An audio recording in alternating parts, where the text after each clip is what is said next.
गुरु प्यारी सात संगत योग जी राधा स्वामी जी। फरीदा शक्कर खंड निवात गुड़ माखियो माझा दूध सभे वस्तु मीठया जगन्नाथ पूजन तुझ।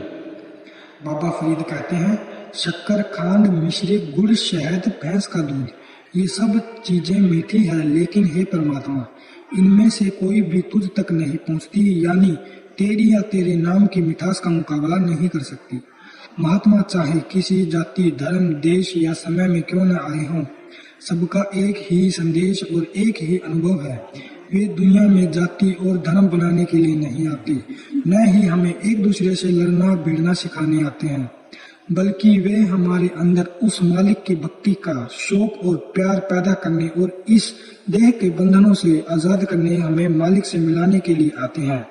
लेकिन हम दुनिया के जीव ऐसे मालिक के भक्तों और प्यारों के जाने के बाद बहिर्मुखी हो जाते हैं, कर्म कांड में उलझ जाते हैं और उन महात्माओं के असली अनुभव और उपदेश को बिल्कुल भूल जाते हैं। हम उनकी असली शिक्षा और रूहानियत को जातियों और धर्मों के छोटे छोटे दायरों में बंद करने की कोशिश करते हैं और एक दूसरे से लड़ना भिड़ना शुरू कर देते हैं। जिन महात्माओं की शिक्षा सारे संसार के लिए होती है, उनके उपदेश को जब हम छोटे छोटे दायरों में बंद करके कौमों मजहबों की शक्ल देने की कोशिश करते हैं, तो इससे ज्यादा उन महात्माओं के साथ हम और क्या बेइंसाफी कर सकते हैं।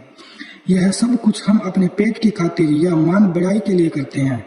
अगर हम तकदीली को छोड़कर किसी भी महात्मा के अनुभव की खोज करें तो पता चलेगा कि हर एक महात्मा का एक ही उपदेश है, एक ही संदेश है। महात्मा हमें समझाते हैं कि सारी रचना, यह दुनिया जिसको हम चलती फिरती माया के रूप में देख रहे हैं, यह अपने आप ही पैदा नहीं हुई।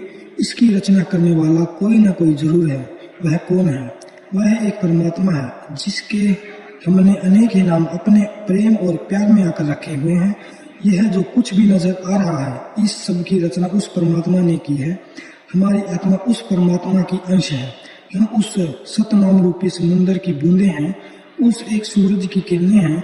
कबीर साहिब फरमाते हैं, कहो कबीर ई राम की अंश। तुलसी साहिब फरमाते हैं, चौथे महल पुरुष एक स्वामी, जीव हंस वही अंतर्जामी। कहो कबीर ई राम की अंश। तुलसी साहिब फरमाते हैं, चौथे महल पुरुष एक स्वामी, जीव अंश वही अंतर्जामी।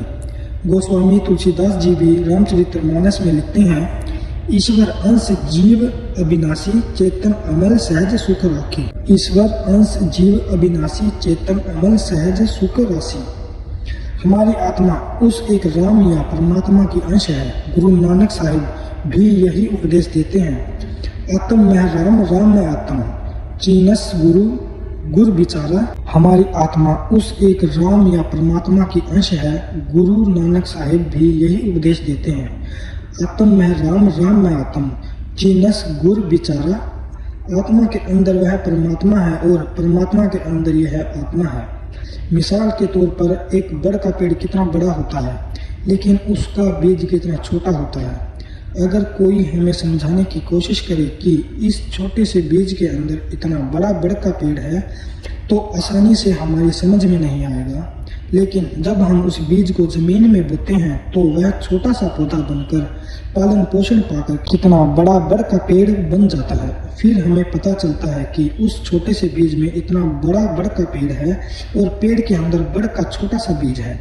इस तरह गुरु नानक साहिब समझाते हैं कि जब संतों के उपदेश पर चलकर हम अंदर खोज करेंगे, तब हमें पता चल जाएगा कि परमात्मा के अंदर आत्मा है और जिस परमात्मा की हमें खोज है वह हमारी आत्मा के अंदर है।